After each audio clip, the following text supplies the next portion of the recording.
Halo, Assalamualaikum warahmatullahi wabarakatuh. Sini saya akan menjelaskan tentang ini uh, modul 1 yaitu Introduction to PHP Framework. Nah, di sini kenapa kita harus menggunakan framework? Atau kenapa sih kok menggunakan framework nggak menggunakan native saja gitu? Nah, yang pertama itu kita dapat mempercepat proses pengembangan aplikasi. Jika kita menggunakan framework, kita bisa menyederhanakan proses-proses umum seperti akses ke database, validasi, masukan, dan tidak perlu membuat kode program dari awal. Jadi ada kayak komen gitu, nanti bisa kayak membuat seluruh foldernya gitu di dalam framework. Gitu. Jadi nggak perlu kita ngoding dari awal kayak pakai native gitu. Kemudian struktur program yang teratur dan konsisten, serta menggunakan konsep MVC. Nah, kalau kita menggunakan framework itu struktur programnya itu kan kita manut dari frameworknya itu ya, manut dari kerangkanya gitu. Nah, jadi kayak udah ada kerangka, nah kita tinggal pakai sesuai kebutuhan kita gitu.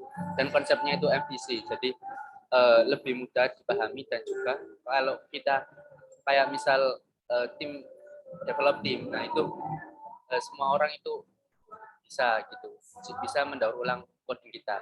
Kalau kita native kan kita bebas sesuai kita. Nah, itu kemungkinan orang awam atau orang asing itu bakal nggak bisa memahami gitu dari yang kita coding. Kemudian lebih mudah mengelola kode program dari sebuah aplikasi. Nah, seperti yang saya bilang tadi, itu ya, itu lanjutannya. Jika kita bekerja sama dalam tim itu, nanti orang lain itu bakal cepat bisa memahami coding kita gitu. Nah, setelah itu terdapat banyak extension atau modul untuk mengembangkan aplikasi dengan cepat dan mudah. Misal extension upload file dan juga misal extension untuk convert to Excel dari MySQL to Excel gitu, export gitulah. Nah, itu salah satunya. Nah, karena kita ini tadi membahas tentang framework, nah ini ada beberapa jenis framework. Kalau PHP itu ada mode Igniter, CI, Laravel, yaitu Falcon, Zen, dan lain-lain. Dan ini untuk jenis framework di bahasa Python, ini bahasa ASP, bahasa Java, bahasa JavaScript, dan juga bahasa Ruby gitu ya. Nah, sekarang kita akan membahas salah satu dari framework PHP yaitu Y2. Y2 ini maksudnya versi gitu ya. Nah, Y2 merupakan framework PHP berperforma tinggi untuk pengembangan aplikasi web berskala besar dan cepat. Dengan Y2 memungkinkan proses pengembangan aplikasi web menjadi jauh lebih cepat. Ini ada beberapa keunggulan ya.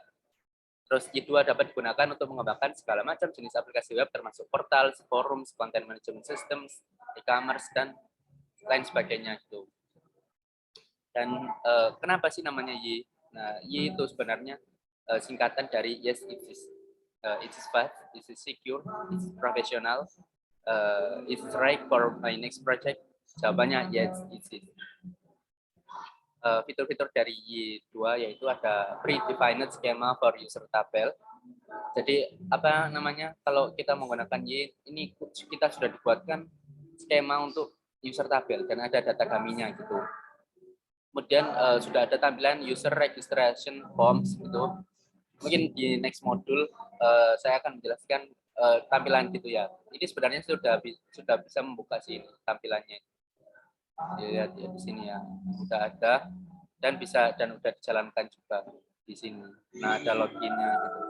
Tapi nanti mungkin di next modul aja gitu ya. Oke, lanjut. Forgot password functionally, jadi sudah dibikinin fungsi untuk forgot password. Kemudian membedakan front end dan back end domain gitu. Kemudian automatic code generation for model, control, and views. Jadi membuatkan kayak kerangka otomatis source code untuk model, control, dan view. Atau karena tadi basicnya MVC, jadi menggunakan model, control, dan view. Kemudian yang ini ada build integration with Twitter Bootstrap and mobile first design. Jadi di dalamnya itu udah terintegrasi dengan framework front end Twitter Bootstrap gitu. Terus robust widgets and helpers for data presentation. Jadi ada tambahan widget kayak untuk mempercantik tampilan gitu. Dan untuk data presentation, untuk grafik gitu ya, dan lain sebagainya. Kemudian menggunakan konsep model view controller gitu. Nah, di sini untuk penjelasannya itu model mempresentasikan data beserta aturan-aturan mainnya. Kayak apa ya? Ya dari database itu ada modelnya. Nah, dari data itu kayak dari model itu kita bisa mengatur kayak relasinya, kemudian yang viewable gimana gitu dan lain sebagainya. Kemudian view berisi elemen-elemen digunakan untuk berinteraksi dengan user seperti teks, form masukan dan lain-lain. Nah, view ini apa yang ditampilkan ke user gitu, yang terlihat. Controller itu merupakan agen yang bertugas mengelola komunikasi antar model dan view. Jadi kan biasanya tampilan web itu berdasarkan data dari database ya. Nah, data dari database tadi itu diatur di dalam model, kemudian untuk menampilkan ke view itu dihubungkan dengan controller gitu. Jadi controller itu yang bertugas menghandle misal data apa saja yang ingin ditampilkan dan juga siapa saja yang bisa mengakses seperti itu. Kemudian ini juga mengaplikasikan front controller yang disebut application. Front controller ini bertugas untuk menerima request dari user dan meneruskannya ke controller yang sesuai gitu. Jadi front controller itu maksudnya kayak mungkin ini ya, diklik gitu. Nah, diklik kayak button, nah itu bisa langsung diarahkan ke controllernya dan sesuai lah controllernya. Misal kayak link ini ya, ini diarahkan ke link mahasiswa controller gitu atau materi controller. Ini ada bagannya seperti ini. Kemudian untuk mempelajari dua framework ini ada beberapa kebutuhan yang perlu disiapkan, yaitu ini pengetahuan tentang bahasa PHP. Nah, karena ini merupakan framework bahasa PHP, jadi kita harus mengetahui dulu dasar-dasar dari PHP itu sendiri. Kemudian pengetahuan HTML dan CSS ini sudah pasti ya, karena kita akan mempelajari web itu, jadi HTML dan CSS itu pasti perlu gitu.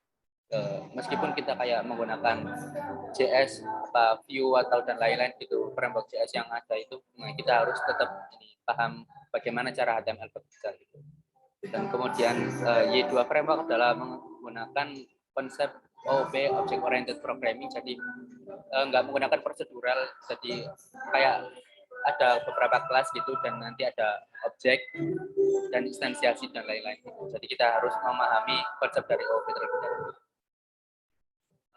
Baik, sekian, terima kasih penjelasan dari saya. Assalamualaikum warahmatullahi wabarakatuh.